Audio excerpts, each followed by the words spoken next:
All right, tonight is Monday night reading, and I want to welcome you here. Monday night reading is an idea I got when I made the leap from fiction over to hardcore nonfiction, and I saw how many thought leaders were not getting readings. Other nonfiction authors might get them. Maybe you write a memoir, maybe you write a really cool, maybe you're Malcolm Gladwell, and then you get one. But a lot of our thought leaders never get a reading as part of their promotion, and so I wanted that to change. Monday Night Reading is named after a really cool thing I used to do when I started as a writer at the Playwright Center in Minneapolis, Minnesota. On Mondays, they had cold readings. That's a very different thing and a very scary thing. Tonight, that is not this, but it's inspired by that.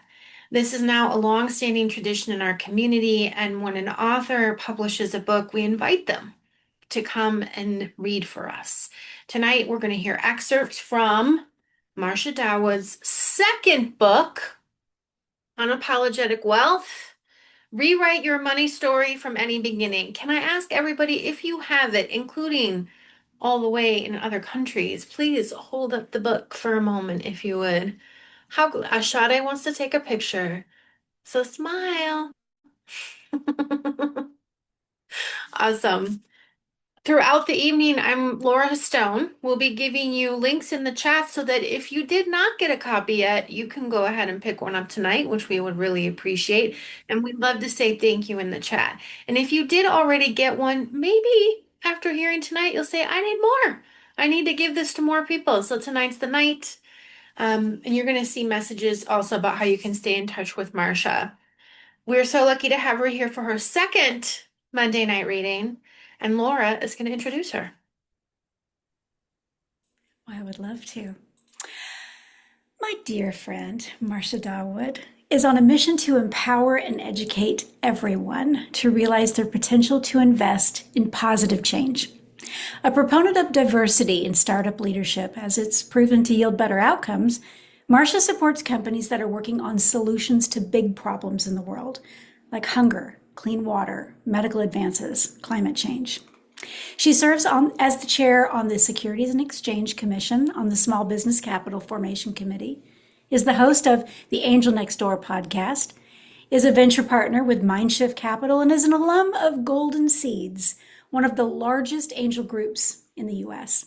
Now, both Mindshift Capital and Golden Seeds focus on investing in women-led companies. She is Chair Emeritus of the Angel Capital Association, the global professional society for angel investors. But Marcia walks the talk. She holds investments in over 50 early stage companies and is committed to expanding support for diverse companies that overcome the world's biggest problems and accelerate positive change. She's a TED speaker and the author of now 2 award-winning books in the Wealth Reimagined series, Unapologetic Wealth and Do Good While Doing Well. She and her husband Izzy live in North Carolina, but fortunately come to Dallas enough to satisfy me. And I will put in the chat ways that you can stay connected. AJ? Thank you, Laura Stone, our Dean of Students. I also want to acknowledge Sade Amherd is here, who is our book and program marketing manager. And on we go, Marcia. I'm going to ask you, Yep. whom did you write this book, Unapologetic Wealth? So I wrote this book for women who want to build wealth, but aren't sure what's holding them back. And they may not realize what's holding them back is the guilt they feel around money, having it, spending it, or simply wanting more of it. And the core message is that it's not that women aren't good with money. It's that their mindset around money, shaped by money guilt and outdated beliefs, keeps getting in the way. The promise of the book is that after reading this book, you will have the tools to develop your own personal financial philosophy, one that empowers you to navigate money, risk, and build wealth with confidence, and finally believe that you are good with money. Love it. Okay, so if you don't know this, again, I've said it 3 times, but this is book 2. However, you consider it to be a prequel. That's right. So your first book, Do Good While Doing Well. So I'd love for you to just talk us through that. How did you realize you needed to write a book that people would read before they read the other book?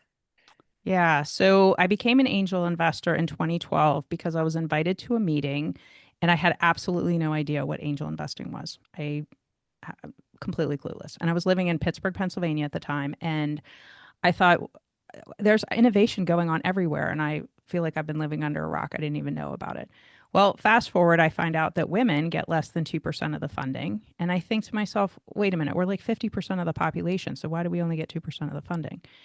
And then I started to think, well, wait a minute, maybe we just have an awareness problem. Maybe we just need more people to know that you can do this, how to do it. So I started the podcast. I wrote book one. I spoke at TEDx Charlotte. But I still was getting a lot of people that said to me, "Oh, this seems like really overwhelming and I don't really even know where my money is. My husband does all the investing or my financial planner does and I just really don't know." And I thought, "Oh, we need a prequel. We need something that talks about money first because we just haven't really had the opportunity to have that many conversations as women about what we do with our money and how we could possibly align it with our values." And so, I mean, what I gotta ask though, when you realize that, is that a cool thing or is that a oh dang kind of thing? It was a lot of both. I also was realizing pretty quickly that the first book, Do Good While Doing Well, I wrote it thinking I was going to get people who didn't know about angel investing to read it. Instead, I had my whole choir, all the people who knew about angel investing, and all of the people within the Angel Capital Association and my network. They all were just thrilled to have a book about angel investing on the market. So they all bought it and they all wanted to read it. And I'm like, okay, that's awesome. But I didn't write it for you guys. I wrote it for these other people. Well, they're not ready to read it. So then I was like, oh, okay. Then now I see what the problem is. I didn't have a book that was a trending topic. I had a book that was too niche. So I thought, okay, I got to get something that's more of a trending topic to get people engaged, and then maybe they'll read the first book. And it's so much more than just talking about a trending topic. When you dove into this, you realized, I mean, I watched it happen. You were meant to write this book. It isn't just a hook to get people to read the next one. It's a really important book. Agreed. Yeah. So Wealth Reimagined is the series. I've never asked you this, but does that mean that there will be a third? Oh dear. Okay. Well, let's get this one out to the world. Okay. Yeah. I mean, I'll always love to hear about the next one. Yeah. So let's set up the first excerpt. Tell us what you're about to read for us. Well, I thought about a lot of things I could read, and I just really think it will set the tone of the whole of really giving people an idea about the book if I read the introduction. Okay, I'm excited. So those of you that are with us frequently for Monday night readings, I'm going to ask you to lead the way. For those of you who are new, we like to give positive comments to the author, lines that resonate with us, ideas that touch us in some way. And we put that in the chat, and then the author gets the chat, which is a nice keepsake. And it's really cool actually to see who all, if there's three, four, five of us that are all putting the same thing in the chat, that's actually pretty cool because you can see what really resonates with people. So please join in. Don't be shy. Go ahead, Marcia. Okay. Imagine waking up in the morning and the first thing you feel is ease. Not the jolt of panic, not the mental math of bills and deadlines, and not the needs and expectations placed on you today. Just a quiet steadiness in your chest. You can take a breath instead of grinding through yet another day. You can say yes to the trip, the time off, the idea that has been tugging at you for years. You can walk away from what weighs you down. You can invest in what lights you up. You can give openly to people, to causes, to your own future. That's what wealth can do. Not just the numbers in an account kind of wealth, but the grounded, intentional, deeply personal kind. The kind that also includes relationship wealth, time wealth, health wealth, creative wealth, knowledge wealth. Many women are doing the work. They're earning, saving, giving, and supporting those around them. And yet they still feel stuck. Not because they're doing something wrong, but because they have been given a set of rules, beliefs, and expectations that are long outdated. In addition to limiting financial decisions, these rules are influence other aspects of life too. How we use our time, how we use our voice, and how we care for others. Maybe you have felt a quiet second guessing, a voice that says, you should know more by now, or you don't really belong in this room, or wanting more is greedy, selfish, or not for you. I felt it too, and I know it doesn't have to be that way. Unapologetic wealth isn't about chasing someone else's version of success. It's about recognizing your own financial power and the power within to create a life you love. It's about unlearning the guilt, the fear, and the beliefs you didn't choose, but probably inherited. And it's about building something solid enough to support not only your needs, but also your boldest dreams. This book explores how to reframe our relationship with money so that it is no longer something we fear, avoid, or hand off to someone else. And for that to happen, we must begin at the root, not only with strategy, but also with mindset. Mindset shapes our experience with everything. It's the filter we apply to money, risk, ambition, security, and more. It influences how we save, spend, and invest, or don't. For women especially, mindset has often been shaped by exclusion, silence, and inherited narratives that limit what we believe is possible. Our mindset is our foundation. The good news is that it's not fixed. It can evolve. It's like fear that softens when we talk about things, when we name the unknown, lay out the options, and start to visualize a path forward. Fear causes people to avoid difficult conversations or dentist visits because they're afraid of the bad news. When they finally, do the thing, they realize their outcome is at least better than expected, even mostly good. The anxiety was worse than the reality. Our mindset about money works in the same way. The fear of looking too closely can keep us stuck. But once we overcome that fear, once we begin to understand it and talk about it, our mindset shifts and everything starts to feel more possible. That's what this book is about. Reframing how we think about money so we can stop fearing it, start talking about it, and start using it to reflect who we are and what we care about. At its core, money is simply paper with ink or numbers on a screen. We are the ones who give it meaning, power, and emotional significance. I've seen firsthand how powerful a shift in mindset about money can be. And I've also observed that many people, especially women, do not feel they're allowed to make that shift at all. Women are often told to be responsible with money, but not to take real ownership of it. When it comes to building wealth, we're expected to manage day-to-day finances, stick to a budget, or stretch a dollar, but not necessarily to think big, invest boldly, or believe we deserve more. There's often an unspoken expectation that we'll step up financially for others, covering family expenses, helping a partner through a tough stretch, or stepping in for parents or siblings. We quietly fulfill these expectations without recognition. But when it comes to investing in ourselves, growing our assets, and making bold financial decisions, encouragement is hushed, if it exists at all. A cultural undercurrent still suggests that men should assume financial leadership while women should be cautious rather than bold. This message may not be spoken aloud, but it's absorbed over time and holds many women back. On top of that, money remains largely a taboo subject. We're not supposed to talk about it at the dinner table or even with friends. We avoid conversations about salaries, debt, savings, or investments because we're afraid of being judged, misunderstood, or maybe even exposed. Most people, regardless of income, still aren't given the space to explore what a healthy relationship with money looks like. It's not just that we weren't taught how to invest or plan financially. We weren't even encouraged to ask questions. So money has become emotionally charged, closely tied to self-worth, shame, comparison, and fear. As a result, too many people remain silent and stuck. In The Psychology of Money, Morgan Housel writes, your personal experiences with money make up maybe 0.000001% of what's happening in the world, but maybe 80% of how you think the world works. This line says so much. Most of us don't realize how limited our financial worldview truly is.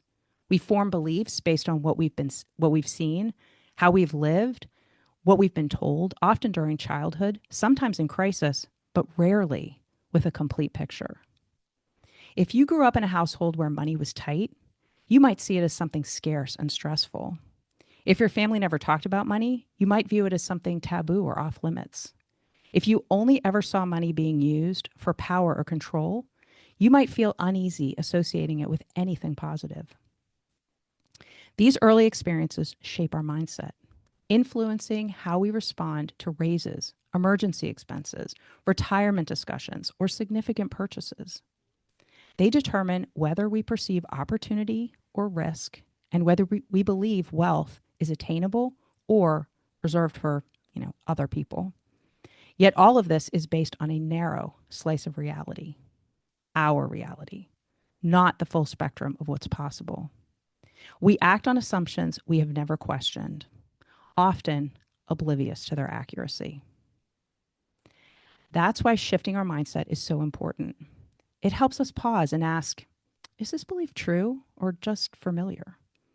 Is this my voice or someone else's? Because until we name what we believe, we can't change it. And yet we want to use money differently, to build freedom, to create impact, to invest in our values. We must think differently first. For women in particular, their beliefs have been shaped by a system that excluded them for centuries. It's only since World War II that women have entered the workforce in significant numbers. For the first time in history, women are not just earning, they are accumulating wealth. According to Bloomberg, by 2030, they are expected to control up to $34 trillion in U.S. financial assets. But access alone doesn't guarantee action. Without action, that wealth will not achieve its full potential.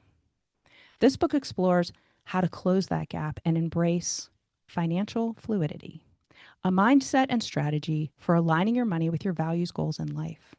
Throughout this book, I will explain what that means and why it matters now more than ever. We will discuss how your voice and financial choices hold power. After reading this book, you will gain the clarity needed to develop your own personal financial philosophy. It will help you navigate money, risk, and wealth at all levels, enabling you to create a life and impact that genuinely reflects what matters most to you. And for me, this is personal. I grew up with parents who encouraged me to pursue any path I wanted, yet there were unspoken limits. Boys had boy jobs, girls had girl jobs. I excelled in mathematics, but no one ever suggested finance as a career option. I wonder how different my life would have been if they had. Decades later, I still observe how such quiet constraints echo through women's lives. For centuries, women have been cast as caregivers and supporters, while men occupied roles associated with power and wealth. Over time, this division solidified into prevailing beliefs: play small, remain invisible, keep others comfortable. When women break those rules by leading boldly or speaking directly, they are often labeled as aggressive. The problem is not women, nor is it men. The real issue lies in the centuries-old narratives we have all inherited. While women have made incredible strides, the journey remains challenging. Many balance careers, families, high expectations, leaving little energy to change the narrative. It often feels safer to adhere to familiar patterns than to challenge them. But I believe in a different future, a world where women's and men's perspective equally influence decisions, where ambition and generosity go hand in hand, and where wealth serves as a tool for change rather than a measure of worth. That kind of change begins with awareness. When women recognize their inherited limitations for what they truly are, merely old stories, they can choose to create new narratives. And when we do, the ripple effects extend to future generations. That's what this book aims to ignite. Not just movement, but a movement away from limits and toward unapologetic wealth.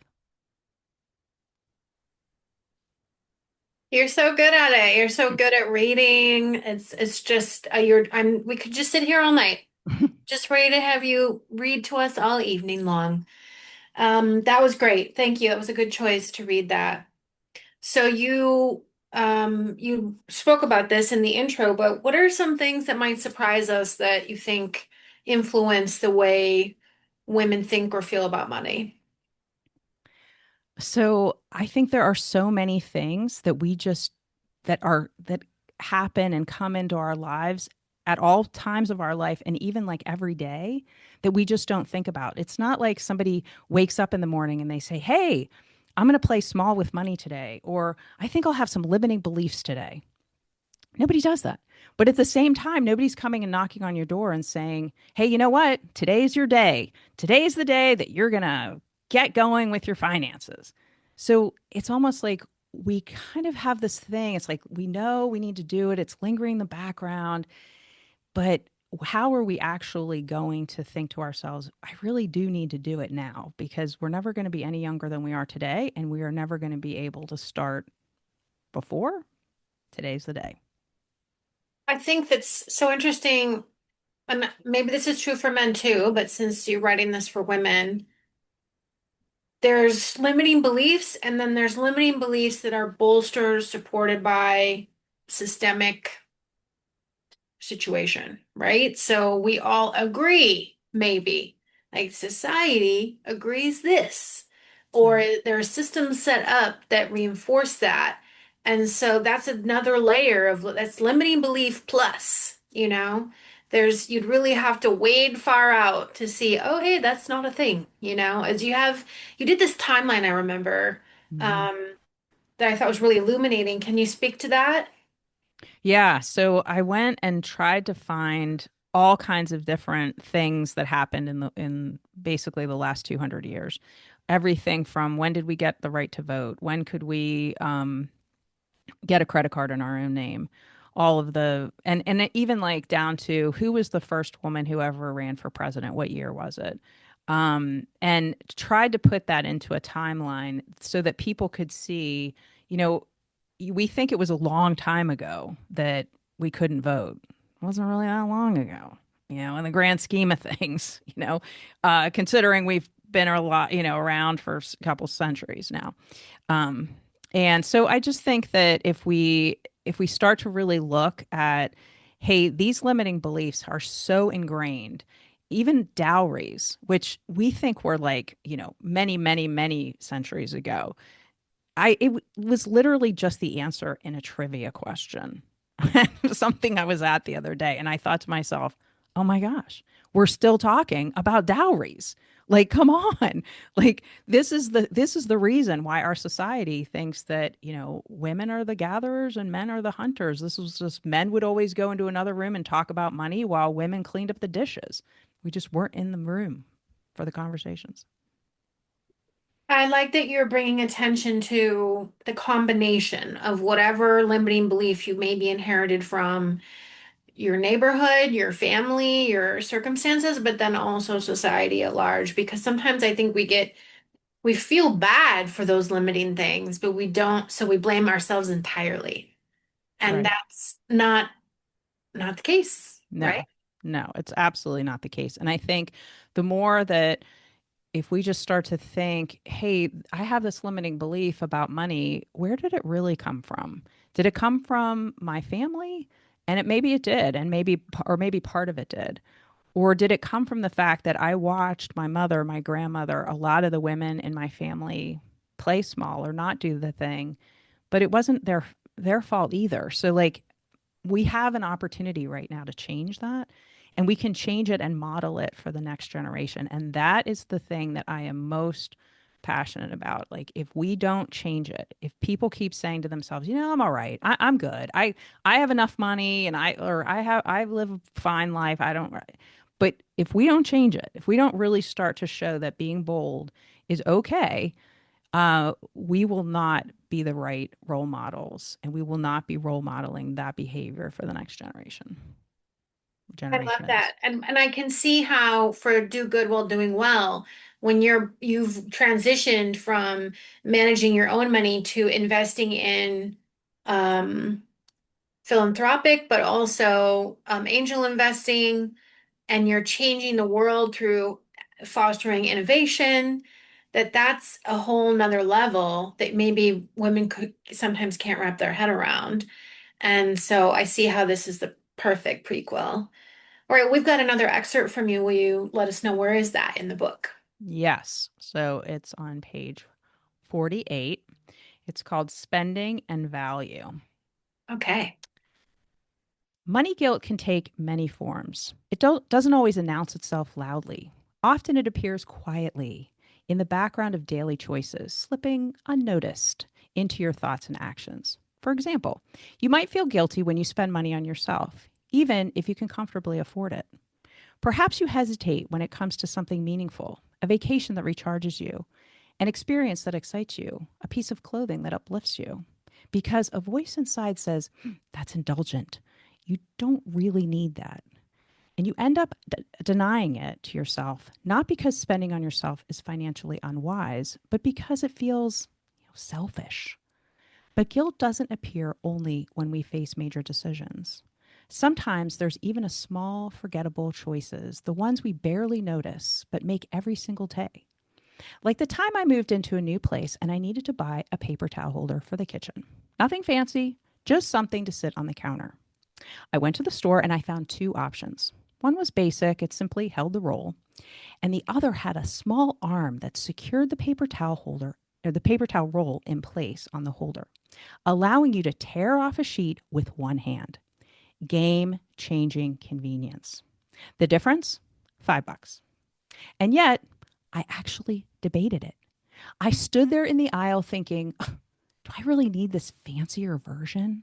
It's just a paper towel holder. What's the big deal? As if spending the extra $5 was so indulgent that I would be living a whole new life of countertop luxury. But I use the paper towel holder every day. Think about how many sheets are on each roll, how many rolls I use in a year. I ended up buying the extravagant paper towel holder, and now I get the satisfaction of that little arm doing its job every single time I use it.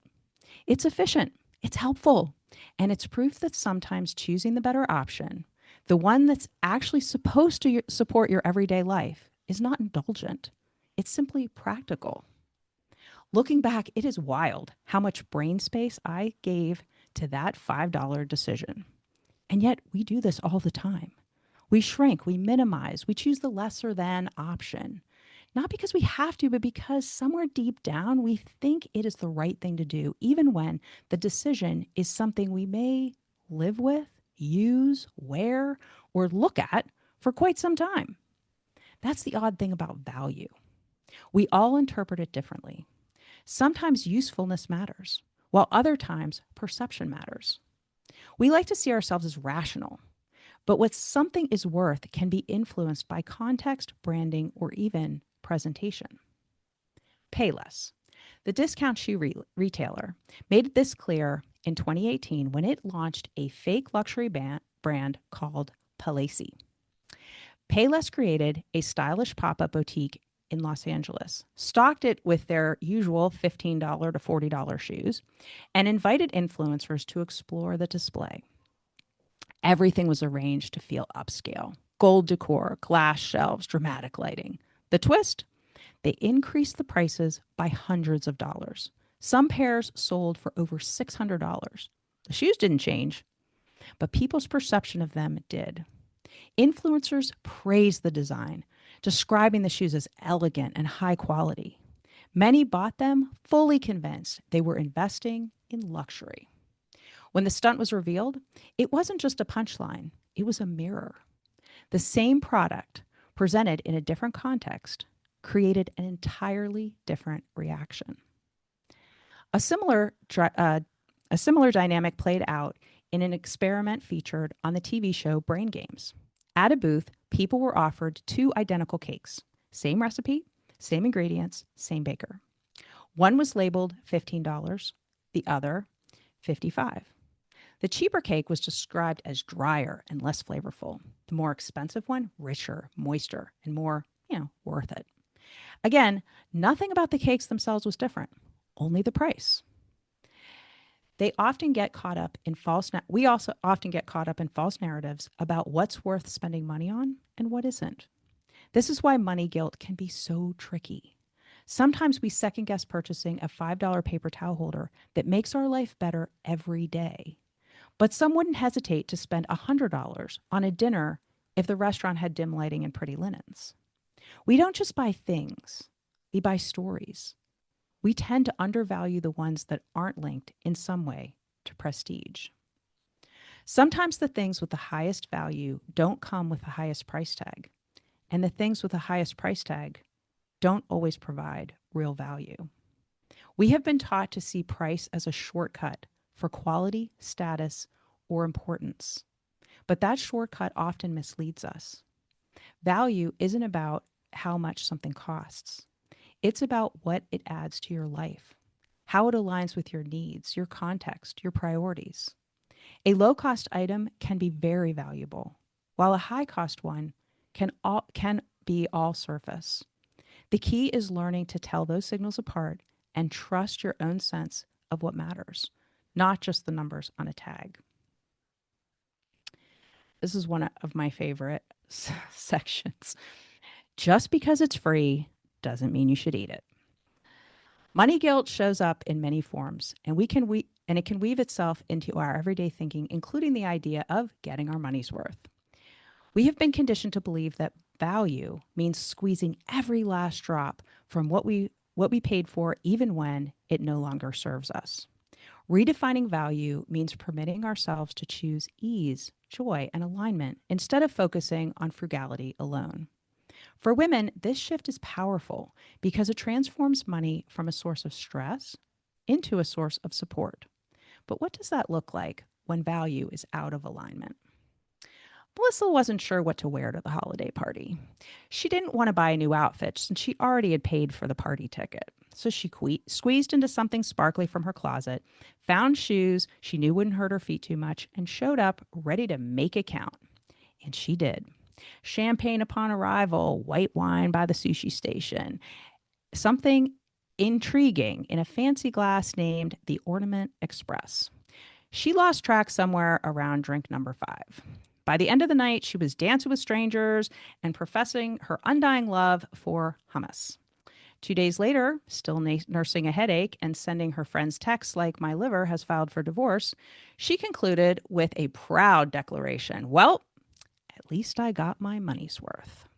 For Melissa, the prolonged hangover didn't have to be the outcome. She got stuck in a mindset, the belief that value means squeezing every last drop from something, even when it ultimately left her filled with regret. It's the same reason why we eat the complimentary bread at restaurants, even when we're not hungry.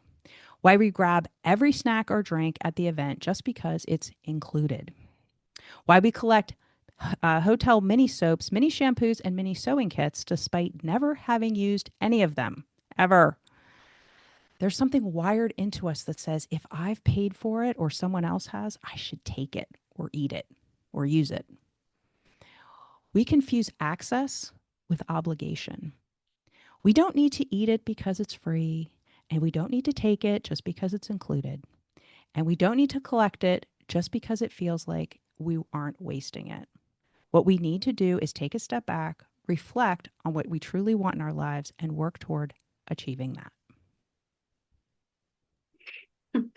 You, that's great.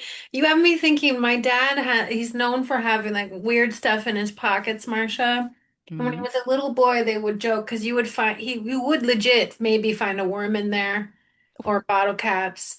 And as he got older, it was different stuff. Usually it's like golf tees, saltine cracker packets, just whatever. And there is a drawer in my dad's house. You walk in the door, he throws his stuff from his pockets into the drawer, and there's one entire drawer that's just like ketchup and mustard packets that were at the bottom of some bag that the rest of us would throw out. It's just been there forever. I mean, probably it's decades worth of ketchup packets. So you got me thinking about that. Why does that matter when we're thinking about our relationship to money? Why does it matter if we have this view about making use of everything? Well, then are we really? So the story with Melissa, which really did happen. I don't know the person, but I overheard a conversation. I guess it was like the Monday after she had been at this party or whatever, and I just thought to myself, "Oh my gosh, like she's still nursing hangover. She looks terrible." And but man, she was going to make sure that she got her money's worth. And I thought to myself, oh my gosh, like what did you just do to yourself? You've 2 days of a hangover. You look terrible. You've like, probably done some kind of damage to your health. And, but yet it was like so important to her to get her money's worth. Couldn't she have just had one drink, had a good time, or, met some new friends and wouldn't that like so then I think the priorities are off. So like if we're not really clear about what we care about and what we want, because that person clearly didn't have a good sense of health wealth or even relationship wealth, because her relationship with herself was so bad that she's out there, completely indulging and making sure that everything gets taken advantage of. And Mm, that's just like not the right thing. In fact, the next section goes into a whole thing about subscriptions. And Netflix is a good example. So if you pay whatever, gosh, Netflix has gotten so expensive. I don't even know what it is nowadays, but it now in order to get your money's worth from Netflix, does that mean like every single day you should be binging shows? Because well, if you watch 8 shows a month, maybe that's not worth it. But maybe if you watched 80 shows a month, maybe that would make it worth. So like it's where do we stop? mm. It's almost like there has to be a place in here where we say to ourselves, okay, I have to figure out like what are the things I care about and then just like get rid of all the other stuff. Yeah. This is why I can't go on a cruise. It's just, I agree. I don't like the all-inclusive thing. It's like no, it's I too can't. tempting. It's too tempting. And I really have this poverty mindset sometimes from how I grew up that I will just be at the place where the food is. I will Yes. just be sitting there the whole time. Yeah. Very relatable. Okay, before we move on to the next excerpt, you talked about it in the intro, you teased it, but can you give us a really good definition of financial fluidity? Because this is your term, this is your idea, and I really want people to understand a little bit about that. Yeah.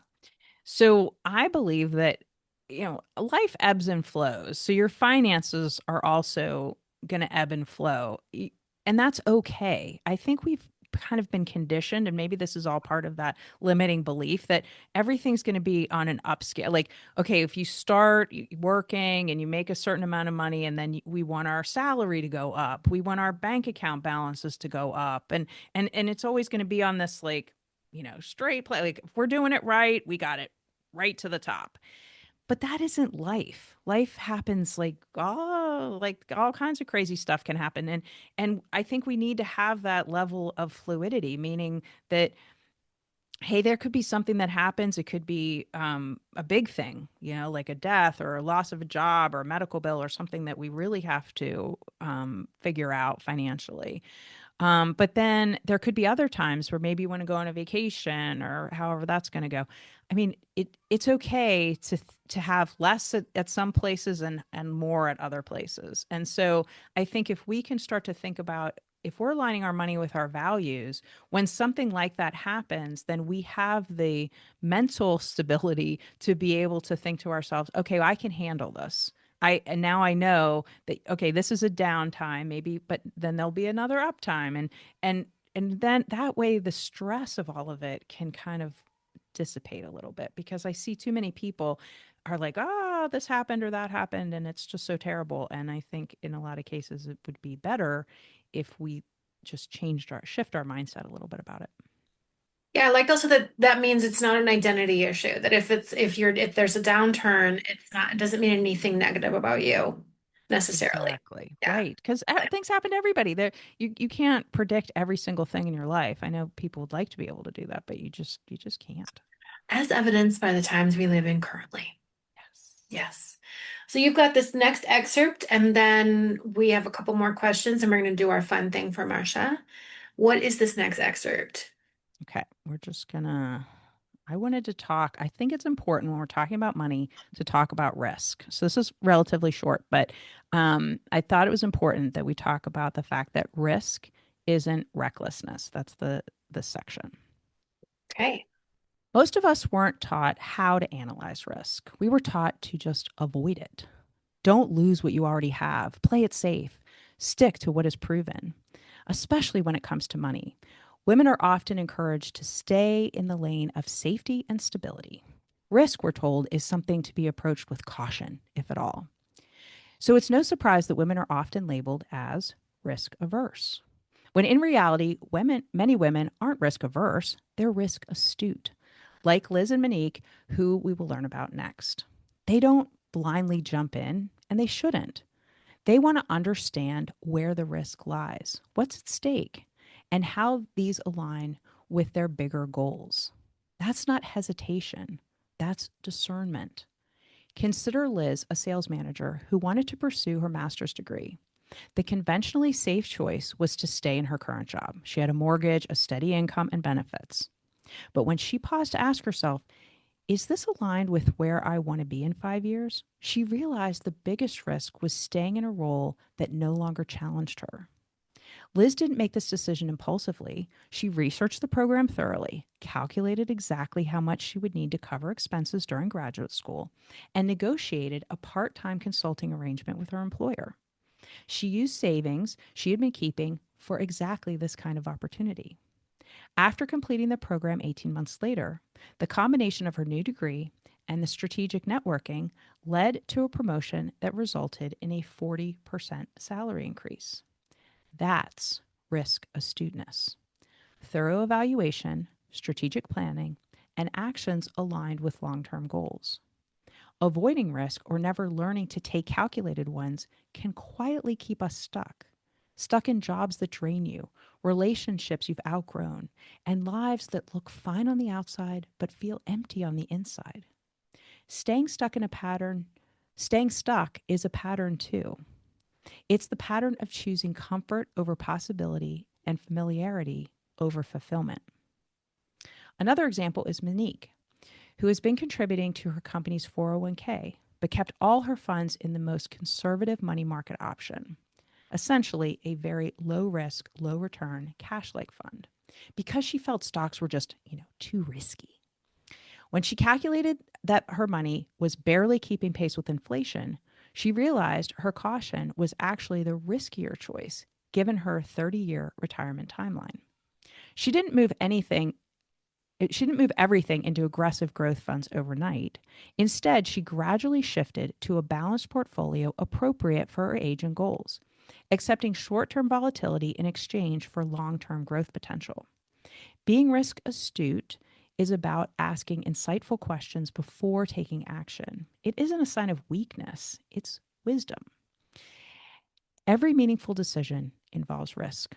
Starting a business, pursuing further education, asking for a raise, investing in yourself, saying no to discomfort. The question isn't, is it risky? The real question is it aligned? Because safe and right aren't always the same. And sometimes the safer choice is the one that keeps you stuck. Women are often perceived as risk averse, or what simply or or what we've simply called risk astute, but many are just risk unpracticed. They weren't invited into conversations where risk was framed as opportunity. They weren't taught that risk can be thoughtful, strategic, or deeply personal. And here's something else we don't talk about enough. There's risk in playing small too, in waiting, in not trusting yourself, in making the smart choice even though it doesn't fit your life anymore. Letting your money align with your life means reframing risk, not as something to fear, but as something to manage. You get to define your own version of acceptable risk. You get to decide what's worth stretching for and what's not. Risk isn't recklessness. It's simply movement with intention. And you don't have to get it perfect. You just must simply be willing to move. Yay, I love it. All right, so let's talk about the author process. When you came back into workshop and to live edit for the second book, I was so stunned because you just kept at it at such a steady clip. Once you got the book fundamentals right, which took a minute, then once you had that, you were just flying and it was just steady Eddie the whole way. I don't even think you had a blip. I think you were just, am I right? I think you just went next, next, and next. Yeah. Well, first of all, I mean, writing the first book um, was like such a great pathway. Like it gave me the whole roadmap. So I guess I was with Sue when we decided I was going to write this book. Um, And I remember we were talking about it, and I was just like, oh my gosh, this is like the problem. And then I went out and said to people, hey, anybody have any good money stories they want to tell me? Oh my gosh, I was bombarded with money stories. Everybody had a money story they wanted to tell me. And I thought, this is incredible. So I'm interviewing people, I'm taking down all their money stories. And it's interesting. The first book, when I was thinking about what we were going to talk about tonight, the first book has 125 either people or companies mentioned, and they're all real people, real companies. This book has a whole bunch of people mentioned. They're not their real names because it's all the stories that people told me, and I was trying to keep their, privacy. So it's just interesting, like the difference. But I guess it kind of like I could see it as soon as we got the fundamentals right Hmm. and I started to get all these interviews and all these different stories. I just thought, oh my gosh, this is it. This is it. Just kind of whoosh, it like that. I could see it. Now, here we go. But what do you think was different for you? Was it just you had confidence because you knew the process and so you knew kind of the where how you could play within it? Yeah, I think so. I mean, honestly, AJ, your framework is just it's gold. And it was like it made it so because I knew it and I did it. It was so much easier the second time. It was like I just thought, okay, I know exactly what I have to do. I have to do my fundamentals. We took a minute or three to nail that, but then like the outline, I just remember having so many pieces of paper. I ended up having a conversation with Susie DeVille at one point, and she's like, "Well, let me like." She's like, "Can you pull up your outline on the screen?" And I'm just like, "I got so many pieces of paper." I'm like, it's not on the screen. It's just out everywhere around me." And then like finally, when I got the outline nailed, then it was like, okay, now I can go. Yeah, just go. Just fill it in. Yep. Yeah. I was impressed. I felt like you were, I don't know, it felt to me like you were just, we say the term dialed in, but I mean, you were dialed in the whole time, which is highly unusual. There's usually a break in the force at some point, and then you have to get back in it, but not you. You were just cruising. It's Yeah. almost like I felt because maybe it's because it's a prequel. I felt like I was already so late. I needed to get it out there because oh my gosh, like people aren't going to really get the first book until they can read this book. So I got Mm. to hurry it up. So, we talked about what's easier, but what might have been more challenging with the second book?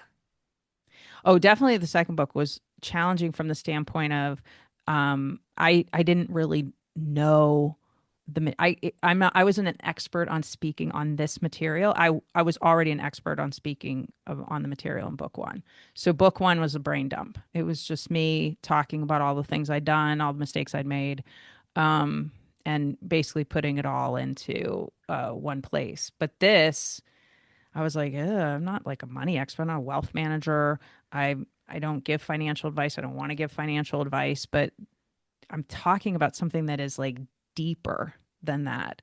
So I kind of had to become that type of an expert quickly in order to make sure that I was doing the stories that people were telling me that I was doing them justice because the one thing that I wanted to show wasn't just a story like, oh, here's Sally and she's, grew up in poverty and boohoo or whatever. No, I wanted to show that like here's a person, here were their limiting beliefs. Here is what happened when they realized that they had these limiting beliefs. And then they recognized the patterns that they had been redoing and redoing over and over again, and they couldn't figure out how they were going to get out of them. But now they recognized them. Now they did something about it, and here's what their new life looks like. Hmm. Those were the stories I was trying to get to so Hmm. that people could see, oh, this isn't just a book to show me I have to have more awareness about my money problems or money stories. I wanted them to see there's a light at the end of the tunnel and you can change your life too. So first of all, I have to back you up. You did not just do an info dump and organize, put your stuff, slop together that book. That is that was a carefully crafted book. Do good while doing well. Just gotta say, props to it.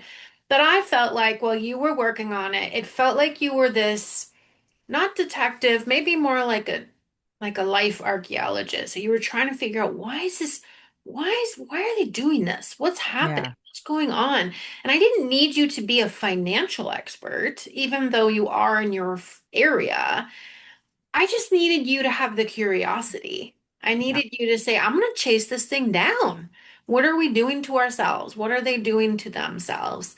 And that I trusted you with that, you know? So, for what it's worth, I think expert is overdone. You Yeah. know, what does it even mean?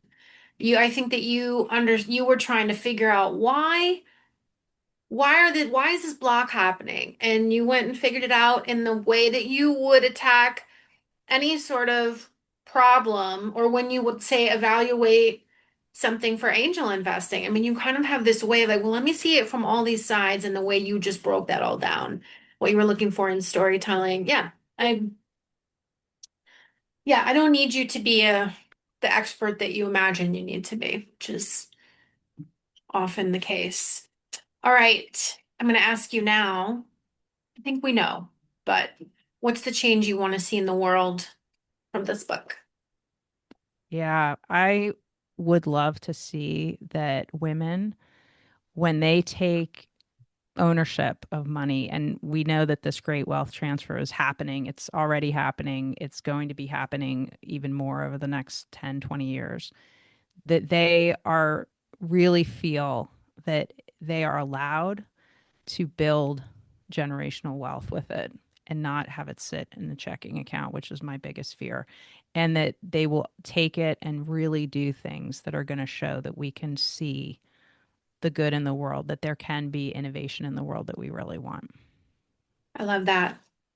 Think about what would be great is I was lucky enough to have people buy some of the books during the pre-order time in bulk and donate them. I believe Margaret Andrews was one of them. Sue is another one. Um, and I was able to partner with Dress for Success, which is a local charity here, a national charity, but we have a local branch here in Charlotte. And we're going to do a mother-daughter money night. So the donated books will go to the people in with who the charity brings together, but we're going to encourage everybody to bring their daughters as well. I love it. I love it. Well, if you thank you, Nell, for getting that review up. I'm going to say good night to all of you so we can all end on time. If you didn't get the review up yet, no problem. You can do it later. We really appreciate you. If any of you want to go the extra mile, this book to me, almost any woman in your life would benefit from it. And so give that a thought. We've got Mother's Day coming up. We have reasons to pass this book along. Um, we don't all need flowers. Like we could get a book. You can get a book. That can work just as well. And if you really, thank you, Kat. We appreciate you. If you really want to go the extra mile, if you really want to go the extra mile, please either go down to your library the next time you're there and request the book, or go online to your library and request it online. If you have a library card, you can do it electronically. This is a huge help, because libraries, when they get requests from patrons, almost always just automatically order them. So that's an easy, free thing you can do while you're, washing Golden Girls. Easy, just do it. All right, everybody. Marcia, we're so proud of you. Oh, thanks everybody for coming. So Wasn't it fun. an amazing night? And for those of you who like our Monday night readings, our last one of the season is May 14th with Kathy Hemlin, and we hope you can join. Take care, everyone.